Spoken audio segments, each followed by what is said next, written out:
Hi friends, எல்லாரும் எப்படி இருக்கீங்க? Welcome to Sandhya Prakash life style Tamil. இன்றைக்கி நம்ம சேனலில் என்ன வீடியோ பார்க்க போகிறோன்னு பார்த்தீங்கன்னா, தீபாவளியை பற்றியும் சேமிப்பு பற்றியும் தான் நான் பேச போகிறேன். என்னங்க தீபாவளினாலே செலவு தானே, நீங்கள் என்ன சேமிப்பு பற்றி பேச போகிறேன்னு சொல்கிறீங்களா அப்படின்னு கேட்குறீங்களா? ஆமாங்க, தீபாவளிக்கும் சேமிப்புக்கும் சம்மந்தம் இருக்குது. அது என்ன விஷயம் அப்படின்றத வீடியோக்குள்ளே போயிட்டு பார்க்கலாம். அதுக்கு முன்னாடி நம்ம சேனல் ஃபஸ்ட் டைம் வரவங்களா இருந்தால் நம்மளோட பிளேலிஸ்ட்டில் உள்ள வீடியோஸ் எல்லாம் பாருங்கள். காமெடி வீடியோஸ் எல்லாம் உங்களுக்கு பிடிக்கும்னா நம்மளோட ஷார்ட்ஸ் வீடியோஸும் போய் பாருங்கள். நம்மளோட சேனல் உங்களுக்கு பிடிச்சிருந்தா சப்ஸ்கிரைப் பண்ணி பக்கத்தில் உள்ள பெல் ஐக்கான் கிளிக் பண்ணி வச்சுக்கோங்க. அப்போ தான் நாங்கள் வீடியோஸ் போட்டோன்னே உங்களுக்கு நோட்டிஃபிகேஷன் வரும். ஓகே, வாங்க வீடியோக்குள்ளே போகலாம். ஓகே ஃப்ரெண்ட்ஸ், நான் ஆல்ரெடி சொன்ன மாதிரி தீபாவளினாலே செலவு தானே, நீங்கள் என்ன சேமிப்புன்னு சொல்கிறீங்க அப்படின்னு நிறைய பேருக்கு டவுட் வந்திருக்கும்.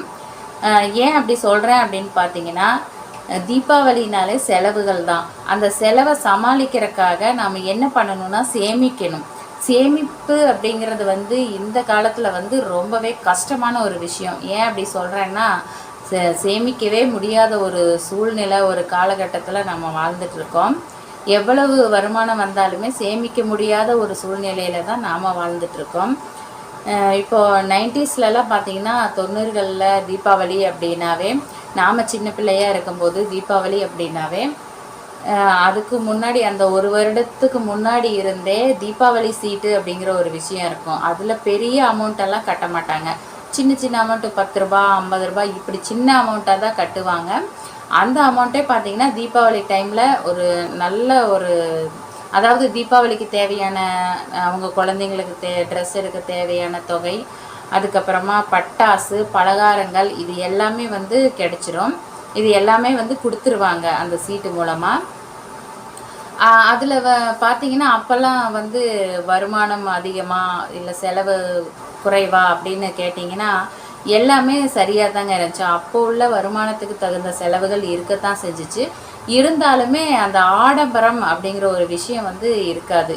எப்படி சொல்கிறேன் அப்படின்னு பார்த்தீங்கன்னா, இப்போல்லாம் பார்த்தீங்கன்னா நினச்ச மாதிரி ட்ரெஸ் எடுக்கிறது, இந்த மாதிரி நிறைய விஷயங்கள், ஆடம்பர செலவுகள் எல்லாருமே பண்ண ஆரம்பிச்சிட்டோம். வருமானம் அது வருதோ இல்லையோ, அந்த செலவுகள் நம்ம எதுவுமே கட்டுப்படுத்த முடியாத அளவுக்கு எல்லாருமே பண்ண ஆரம்பிச்சிட்டோம்.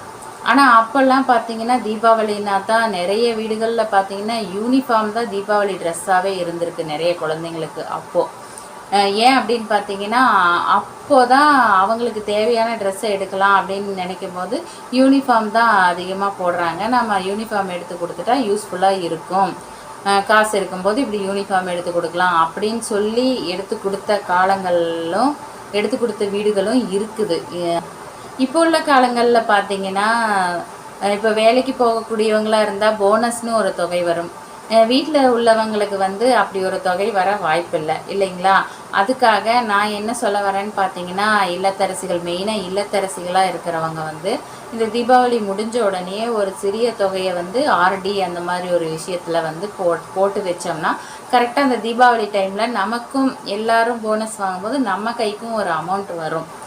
நமக்கு தீபாவளிக்கு அந்த செலவுக்கு நம்ம யூஸ் பண்ணிக்கிறோம். இல்லை செலவுக்கு யூஸ் பண்ணலைன்னாலுமே அந்த அமௌண்ட்டை வச்சு ஒரு சிறிய நகை எடுக்கிறோம், ஒரு சின்ன ஒரு நகை எடுக்கிறோம் அப்படின்னா கூட அது நமக்கு ஒரு மனசுக்கு ஒரு திருப்தியாக இருக்கும் இல்லைங்களா? நிறைய பேர் பார்த்திங்கன்னா தீபாவளி அன்னைக்கு நகை எடுக்கக்கூடிய வழக்கம் நிறைய பேர் வச்சுருக்காங்க. ஏன் அப்படின்னா, அவங்க வேலை செய்கிற அந்த வருஷம் ஃபுல்லாக வேலை செஞ்சாங்க இல்லையா, அதுக்கு உண்டான பலன் போனஸ் தொகையாக தீபாவளிக்கு தான் வரும். தீபாவளினாவே தொழில் மூலமாக பார்த்திங்கன்னா நிறைய மாற்றங்கள் வரும். பிஸ்னஸ் பண்ணுறவங்களுக்காகட்டும், இல்லை ஒரு பக்கம் வேலை செய்கிறவங்களா இருந்தால் இன்னொரு பக்கம் மாறக்கூடிய வாய்ப்பு, இது எல்லாமே தீபாவளியிலேருந்து தான் ஒரு மாற்றம் கிடைக்கும். ஓகே ஃப்ரெண்ட்ஸ், இப்போ பார்த்திங்கன்னா இதுதான் 90ஸ்க்கும் 2Kக்கும் உள்ள டிஃப்ரென்ஸ் பற்றி தான் இப்போ பேசலாம் அப்படின்றக்காக இந்த வீடியோ. என்ன டிஃப்ரென்ஸ்னால் இதுதாங்க. 90ஸ்லலாம் பார்த்தீங்கன்னா ஒரு மாதத்துக்கு முன்னாடி இருந்தே பட்டாசு வெடி சத்தம் அங்கங்கே கேட்டுக்கிட்டே இருக்கும்.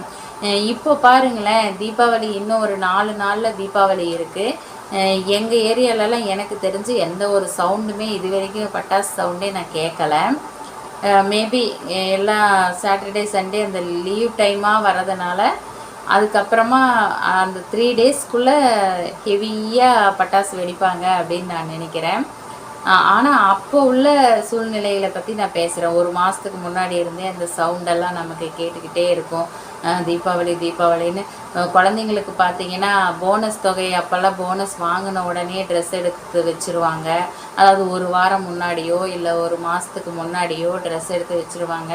டெய்லி ஸ்கூலுக்கு போகிறதுக்கு முன்னாடி அந்த ட்ரெஸ்ஸை எடுத்து எடுத்து பார்த்துட்டு தீபாவளி எப்படா வரும் அந்த ட்ரெஸ்ஸை போடலாம் அப்படின்னு ஆவலாக வெயிட் பண்ண அந்த குழந்தை பருவம் நிறைய பேர்த்துக்கு மறக்காது அப்படின்னு நான் நினைக்கிறேன். இப்போல்லாம் அப்படி இல்லைங்க. இப்போ உள்ள பசங்கள்லாம் நினச்ச மாதிரி ஆர்டர் போடுறாங்க, வாங்கி கொடுத்தே ஆகணும்னு அடம் பண்ணுறாங்க, வாங்கிக்கிறாங்க. அந்த ஒரு சந்தோஷம் வந்து இப்போ இருக்குதா அப்படின்னா கொஸ்டின் மார்க்கு தாங்க. அதாவது நமக்கு அதாவது இப்போ நினச்ச உடனேயே வாங்குற போது உள்ள சந்தோஷத்தை விட அப்போ வந்து எதிர்பார்த்து வெயிட் பண்ணி காத்திருந்து வாங்கின அந்த மகிழ்ச்சி வந்து பெரிய விஷயம் அப்படின்னு நான் நினைக்கிறேன். ஓகே, இப்போது அடுத்த தீபாவளிக்கு இல்லத்தரசிகளாக இருக்கிறவங்களும் போனஸ் தொகை இந்த மாதிரியெல்லாம் நம்மளும் வந்து தீபாவளிக்கு வந்து நம்ம பிள்ளைங்களுக்கு ஏதாவது செலவு பண்ணணும் அப்படின்னு நினைக்கிறீங்க அப்படின்னா இந்த வருஷத்துலேருந்தே ஒரு ஆர்டியில் ஒரு தொகையை வந்து போட்டு வைங்க. அது வந்து அடுத்த வருஷம் தீபாவளி டைமில் உங்களுக்கு ஒரு பெரிய அமௌண்ட்டாக வந்து கைக்கு கிடைக்கும்.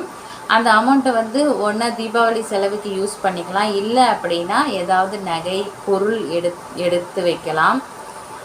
வேலைக்கு போகிறவங்க மட்டுமே போனஸ் வாங்குவாங்க, நமக்கு கிடைக்காதே அப்படின்னு யோசிக்காமல் இப்படி ஒரு பிளானை பண்ணுங்கள். உங்களுக்கு வந்து அந்த டைமில் வந்து செலவுக்கு கடன் வாங்கணும் அப்படிங்கிற சூழ்நிலையும் இருக்காது. இந்த பணம் வந்துச்சுன்னா நம்ம தீபாவளி செலவுக்காக யூஸ் பண்ணிக்கலாம். ஓகே ஃப்ரெண்ட்ஸ், எனக்கு தெரிஞ்ச விஷயத்த நான் உங்ககிட்ட ஷேர் பண்ணியிருக்கேன். உங்களுக்கு 90s உள்ள தீபாவளிக்கும் 2K உள்ள தீபாவளிக்கும் என்ன வித்தியாசம் இருக்குது அப்படின்றத பற்றி, அதாவது 90s உள்ள தீபாவளிக்கும் 2K உள்ள தீபாவளிக்கும் என்னெல்லாம் சந்தோஷம், என்னெல்லாம் வித்தியாசம் இருக்குது அப்படின்றத உங்களோட பாயிண்ட் ஆஃப் வியூவில் என்னெல்லாம் வித்தியாசங்கள் இருக்குது அப்படின்றத கமெண்ட்டில் சொல்லுங்கள். இந்த வீடியோ உங்களுக்கு பிடிச்சிருந்தா இந்த வீடியோவுக்கு ஒரு லைக் பண்ணவும் மறந்துடாதீங்க. ஓகே ஃப்ரெண்ட்ஸ், அனைவருக்கும் அட்வான்ஸ் தீபாவளி வாழ்த்துக்கள். தேங்க்யூ ஃப்ரெண்ட்ஸ், தேங்க்ஸ் ஃபார் வாட்சிங்.